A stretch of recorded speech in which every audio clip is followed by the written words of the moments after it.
Audio 3। पुस्तक का नाम चेतन अचेतन एवं सुपर चेतन मन। लेखक तपोनिष्ठ वेद मूर्ति पंडित श्री राम शर्मा आचार्य। आदर्शवादी धारणाएं ही मानवीय उत्कर्ष में सहायक। धारणा का अर्थ होता है अंतःकरण की गहराई में धर्म धारणाओं की चिंतन धारा को गहराई तक स्थापित करना। देखा जाता है कि मनुष्य कटी पतंग की तरह हवा के झोंकों के साथ दिशा बदलता रहता है।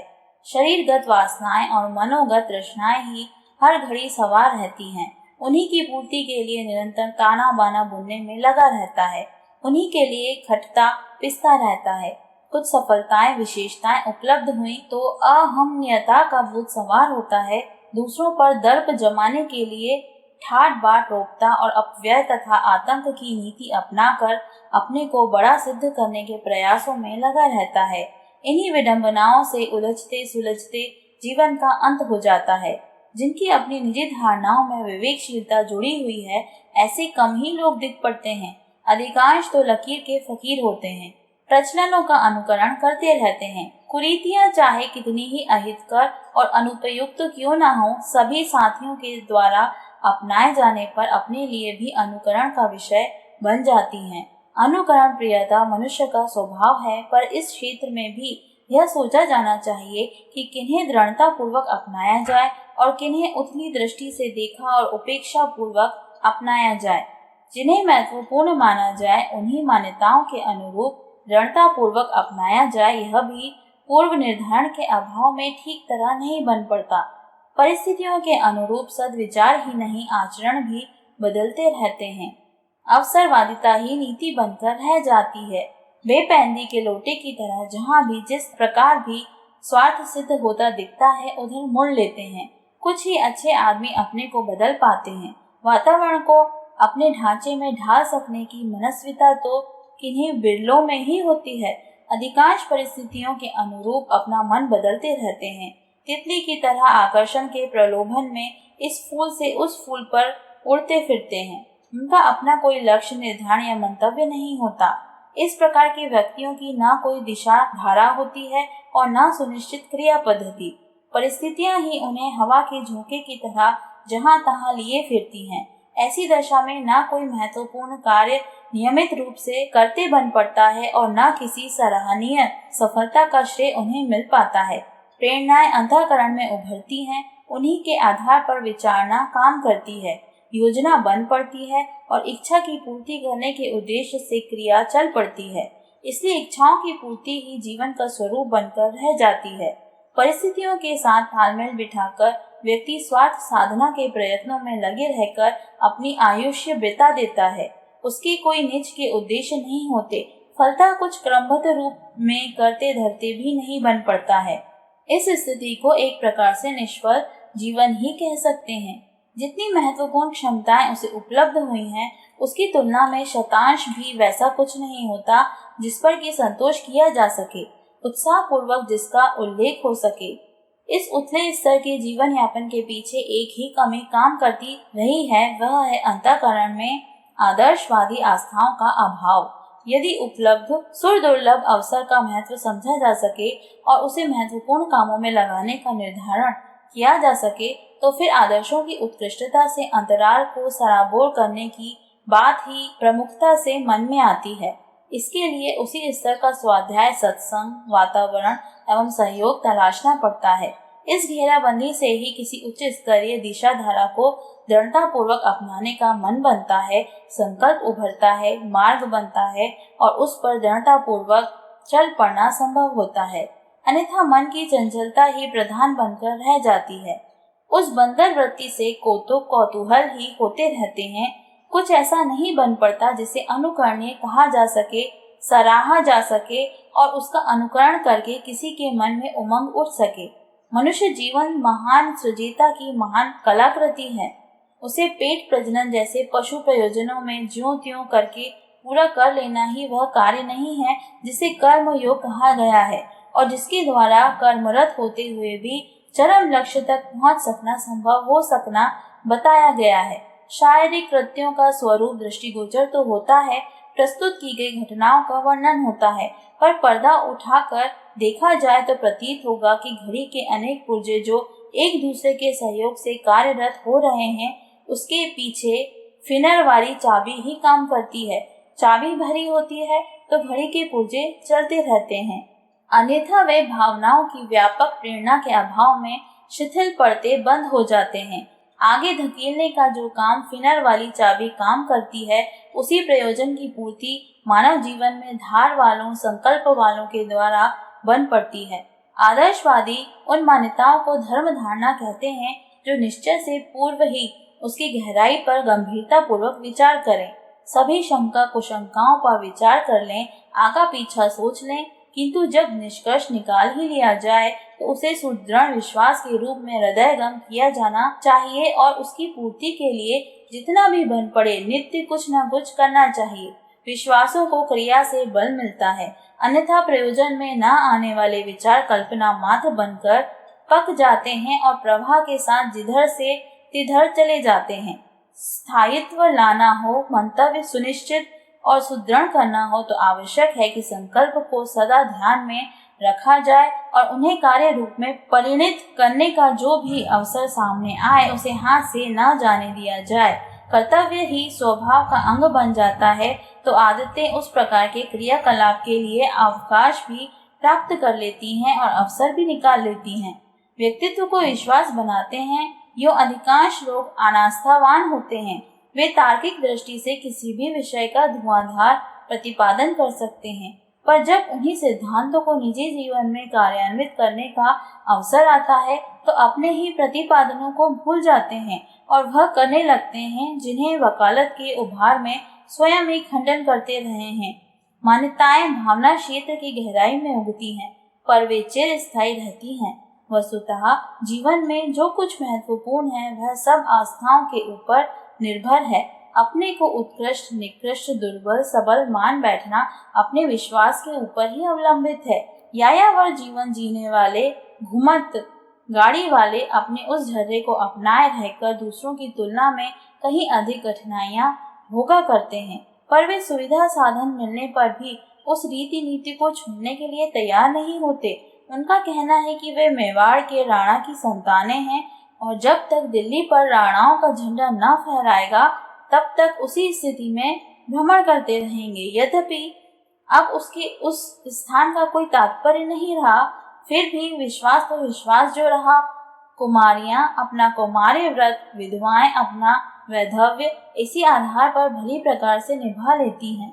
न्याय निष्ठा, परोपकारी, ईमानदारी स्तर के व्यक्ति अनेकों प्रतिकूलताओं और दबावों के आगे न झुककर अपनी प्रतिभा पर आरूढ़ बने रहते हैं। प्रतिकूलताएं उन्हें उस व्रत से डिगा नहीं पाती। धारणाएं एवं आस्थाएं तभी सराहनीय बनती हैं जब वे आदर्शवाद के साथ जुड़ी हुई हों, अन्यथा दुर्व्यसनी भी हेय स्तर की मान्यताएं बनाए रहते हैं। दुराग्रही भी यही करते रहते हैं। दीनहीनों में से अनेक लोग इसे अपना भाग्य मान लेते हैं और उसमें सुधार लाने के प्रयत्न छोड़ बैठते हैं। धारणाएं अंधविश्वास से भरी भी हो सकती हैं, पर जिन्हें अध्यात्म मार्ग में सहचर माना गया है वे आस्तिकवादी, अध्यात्मवादी और धर्मावलंबी मान्यताएं ही हैं। इन्हीं के सहारे ऊंचा उठा और आगे बढ़ा जा सकता है। प्रेम की विराट परिधि। प्रेम क्या है? विज्ञान के अर्थ में कहें तो सुविधा साधनों की दृष्टि से संसार को समुन्नत बनाना। दर्शन की दृष्टि से विचार करें तो उत्कृष्टतावादी चिंतन देना। कर्मयोग की भाषा में कर्म निष्ठा पैदा करना और समाज शास्त्र के मत में सुव्यवस्था लाना। इन आरंभिक व्यक्तिवादी कार्यों के माध्यम से स्नेह जब विराट विस्तार पाता है तभी वह वास्तविक प्रेम बनता और वरेण्य साबित होता है। पूर्ण सत्य का सही पूर्ण प्रकाश है। विज्ञान, दर्शन, कर्म, समाज शास्त्र यह सब संगति जिस लक्ष्य के प्रति समर्पित हैं उनमें इनका प्रेम तो झांकता है, किंतु वह न्यून और अपूर्ण है। उसका संपूर्ण प्रकाश अध्यात्म के उस संक्षिप्त सूत्र में सन्निहित है जिसमें आत्मवत सर्वभूतेषु कहकर उसे अभिव्यक्त किया गया है। निस्संदेह समाज के लिए सुविधा साधनों का विकास कर विज्ञान ने एक प्रकार से प्रेम का ही प्रदर्शन किया है, पर यह तुच्छ प्यार तब तक महत्वहीन है जब तक वह अपने निखिल अंश में न प्रकाशित हो। विज्ञान का दायित्व समाज को प्रगति की ओर ले चलना है, किंतु जब क्षुद्र स्वार्थ में पड़कर वैज्ञानिक अवगति के सरंजाम जुटाने लगे तो समझना चाहिए कि जिस अनुराग का अभ्युदय अंतर में हुआ था वह निजी सुख से कुछ ही आगे बढ़कर छोटे दायरे में सीमाबद्ध हो गया। यह परिमित स्नेह इस परिधि को पार कर असीम न बना तो फिर वैज्ञानिक विकास भी शोषण उत्पीड़न का निमित्त ही बना रहेगा और सुविधाओं का दुरुपयोग ही करता रहेगा। जहाँ दुरुपयोग हो, हानि हो, वहाँ विशुद्ध अनुराग की आशा नहीं की जा सकती। इसके विपरीत जहाँ विकार रहित प्रेम होगा वहाँ अपनत्व होगा और अपनत्व की पीड़ा भी होगी। यह पीड़ा ही सदुपयोग को प्रोत्साहित और दुरुपयोग को हतोत्साहित करती रहती है। इसके अभाव का नाम ही स्वार्थ है। स्वार्थियों में ना तो वात्सल्य होता है, ना उपकार की भावना ही, उल्टे वे अपकार में निरत रहकर दूसरों को हानि पहुंचाने की ही चेष्टा करते रहते हैं। इस प्रकार विज्ञान का विकास वास्तविक स्नेह की अनुपस्थिति में विनाश का हेतु साबित होता है। दर्शन चिंतन की एक विधा का नाम है समयानुकूल दर्शन से समाज का मार्गदर्शन होता है और यह ज्ञात होता है कि समस्त लोगों को वह उन्नति की दिशा में आगे बढ़ा ले जाने की उत्कंठा रखता है। इतने पर भी सब कुछ चिंतन क्षेत्र तक ही सीमित रहे और व्यवहारिकता के धरातल पर जीवन में न उतरे तो उसे भी पूर्ण सत्य का, पूर्ण प्रेम का अपूर्ण अंश ही कहना चाहिए। इतने से भी बात बनने वाली नहीं। दर्शन प्रभावोत्पादक तब होता है जब वह प्रतिपादक के जीवन में उतरकर कर्म में परिवर्तित हो जाए। यदि इतना न हो सका, जीवन सामान्य स्तर से ऊंचा न उठा, तो फिर दोहरे व्यक्तित्व का कलंक सिर पर लदता एवं अपमान अपयश का भागी बनना पड़ता है। इसलिए दर्शन की पूर्णता उस अंतिम सत्य में निहित मानी गई है जहाँ दार्शनिक मात्र चिंतक बना नहीं रहता, वरन एक आदर्श निष्ठ पुरुष की तरह समाज के साथ व्यवहार करता है। यही अनुराग है जिसकी की आखिरी परिणति के बारे में श्रुति कहती है, आनंद रूप अमृतम यदि भाति, अर्थात वह प्रेम आनंद रूप में प्रकाशित होता है। यह सत्य है कि आनंद की उपलब्धि वात्सल्य के बिना संभव नहीं। दोनों एक दूसरे के सहोदर सहचर हैं। जहाँ प्रेम का प्रकाश है, आनंद का उल्लास वहीं दिखाई पड़ता है। प्रीति का चौथा स्वरूप कर्मनिष्ठा है। यह दो प्रकार की मानी गई है। एक वह जो व्यक्तिगत कार्यों के प्रति उपजती है, तब वह स्वार्थ लिप्ता मात्र बनकर रह जाती है। ऐसी लिप्सा जहाँ केवल अपने ही उन्नयन की चाह हो। दूसरी वह जहाँ अपने और परायपन का लोप हो जाता है और सभी कार्य अपने निजी प्रतीत होने लगते हैं, भले ही वह पारिवारिक हो, सामाजिक, राष्ट्रीय, नैतिक, धार्मिक, कुछ भी हो। जहाँ स्तर भेद समाप्त होकर सभी का एकीकरण हो जाए, वहीं कर्तव्य बोध का प्रथम उदय होता है। इस कर्तव्य बोध का विकास ही कर्म योग का प्रारंभ है। जब कर्म योग में रूपांतरित होने लगे तो समझना चाहिए कि उस यथार्थ की उपलब्धि हो गई है जिसका बाह्य स्वरूप प्रेम है। समाज की इकाई व्यक्ति है। इस दृष्टि से व्यक्तिगत जीवन में शांति और सुव्यवस्था की प्रतिष्ठापना अभीष्ट और आवश्यक तो है, पर साथ ही इस बात का भी ध्यान रखना पड़ेगा कि यह अनुशासन समाज में स्थापित हो सका या नहीं। यदि नहीं तो वह कौन से उपाय उपचार हो सकते हैं जिनके माध्यम से सामाजिक अशांति और असंतोष को दूर कर उसे उत्कर्ष की ओर ले जा सकना संभव है। यह सोचना समाजशास्त्री का दायित्व है। जिस परिणाम में वह इसे पूरा करता है, उतने ही अंशों में वह प्रेम रूप ईश्वर को प्राप्त करता चलता है। इस मार्ग में बढ़ते हुए जब उसे यह अनुभव होने लगे कि उसके वैयक्तिक और वैश्व शरीर में कोई अंतर नहीं और इनकी भी देखरेख काया की तरह होनी चाहिए, तो वह प्रीति के चरमोत्कर्ष पर प्रतिष्ठित हो जाता है।